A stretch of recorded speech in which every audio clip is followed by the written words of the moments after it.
Yana karantin bo'lishi kutilmoqda. Markaziy Osiyoga COVID-19 dan ham xavfliroq hantavirus yaqinlashmoqda. Hammasi hashamatli kruiz kemasidan boshlandi. Kruiz kemasidan tarqalgan virus sababli 2 nafar inson vafot etdi. Hozirda Yevropaning ayrim davlatlariga yana karantin e'lon qilinmoqda. Bu Koronavirusdan keyin hantavirus degan virus chiqibdi. O'zbekistonga ham yetib keldimi?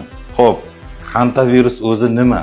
Hantavirus o'zi aslida kemiruvchi hayvonlarning axlatidan yuqadigan kasallik hisoblanadi. Hantavirus asosan O'zbekistonda hali kuchli rivojlanib ketgani yo'q, lekin rivojlanib ketish ehtimoli juda yuqori hisoblanadi. Biz nimadan ehtiyot bo'lishimiz kerak?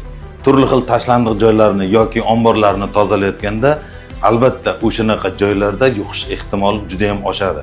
Bunda shaxsiy gigiyena qoidalariga hamda ehtiyot choralarini ko'rish kerak. Agar hantavirusi insonga yuqib qolganda qanday klinik belgilar beradi?